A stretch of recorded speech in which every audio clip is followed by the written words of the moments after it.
সকল শ্রেণী থেকে আওয়াজ আসতেছে, বিএনপি ক্ষমতায় আসলে এই জাতিকে কি দিবে। দেখুন এই ভিডিওটি। বিএনপি কি দিবে ভবিষ্যতে জাতিকে? পাকিস্তানিরাও এরকম করে নাই, ওরা যা করছে আমার কি অবস্থা করছে। এটিএম এর কার্ডটাও নিয়ে গেছে, মোবাইল তো নিছেই, যা যা ছিল সবই নিয়ে গেল। আর বলে কি পিনকোড দে।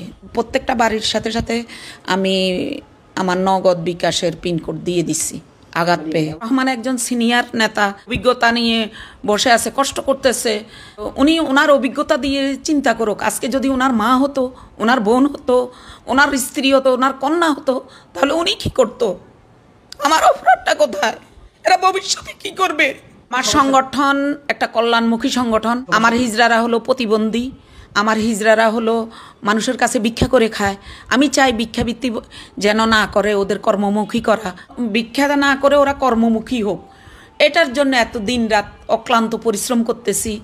আমার অনেকগুলো হিজড়া এখন কর্মমুখী হয়ে গেছে, ওরা উদ্যোক্তা হয়েছে, ওরা বিভিন্ন জায়গায় কম্পিউটার শিখছে, ওদেরকে ড্রাইভিং শিখাইলাম, ওদেরকে সেলাই প্রশিক্ষণ দেওয়াচ্ছি, ওদের কাউকে রিক্সা চালানে উদ্বুদ্ধ করতেছি, বিভিন্ন জায়গায় ওদেরকে ঝাড়ু দেওয়াচ্ছি। তো এগুলা কি আমার অপরাধ?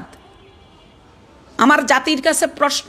5 তারিখের পরে নবিউল্লাহ নবী নামে একটা ছেলে, ওরফে কালানবী, দুইটা ছেলে সবুজ এবং সুমন, দুইটাকে পাঠায়, সরাসরি পাঠায় আমার কাছে 10 লক্ষ টাকা চাঁদা চায়। আমার ব্যাংকে কোনো 10 টাকাও নাই, আমি চাঁদা দেবো কোত্থেকে? আর কেনই বা দেবো? আমি একটা সবার তৃতীয় লিঙ্গের সেবামূলক একটা প্রতিষ্ঠান চালাই, আমি 10 লক্ষ টাকা কোথায় পাবো? 10 লক্ষ টাকা না দিতে পারলে গুলিস্তান আসবি না। বুধবারে বিকাল 4:30 থেকে 40 মিনিটের মধ্যে আমি যখন কাপ্তান বাজার গেছি সোলার নিতে, দাম দস্তুর বনিবনা হয় নাই, আমি অল্প কিছু টাকা নিয়ে গেছি, বেশি না, 1010 টাকা নিয়ে গেছি। টাকাটা নিয়ে আমি রিক্সায় উঠলাম। রিক্সায় গুলিস্তান 23 বঙ্গবন্ধু অ্যাভিনিউসের সামনে এই দিক দিয়ে রিক্সা মোচড় দিয়ে নিল। তো যখন দেখলাম যে জ্যাম, তখন আমি ওইখানে রিক্সা বসা অবস্থায় যে ফাটি অফিসের সামনে একটা ছেলে ইফতারি বিক্রি করে, ওর থেকে 150 টাকার ইফতারি নিলাম। তাৎক্ষণিক 20-25টা ছেলে ফেলে অতর্কিতভাবে এমন হামলা দিল, এক লাঠি দিয়ে যেমনে বাড়ি দিছে, একদম আমার মাথার মাঝখানে পড়তে, আমি মাথাটা রক্ষা করতে যাইয়া আমার গায়ে পড়ছে। এই যে দেখে, এই যে গায়ে এটাতে পড়াতে আমার মাথা রক্ষা হলো। এরপরে অনেক রিক্সা বসা অবস্থায় আমাকে অনেক আঘাত করছে। ওখান থেকে আমাকে নিয়ে গেছে ওরা ক্লাবে, 2 নাম্বার ইউনিটের ক্লাবে নিয়ে দরজা বন্ধ করে, ক্লাবের দরজা বন্ধ করে, ধর এর জবাই করবো এখন। এটিএম এর কার্ডটাও নিয়ে গেছে, মোবাইল তো নিছেই, যা যা ছিল সবই নিয়ে গেল। আর বলে কি পিনকোড দে।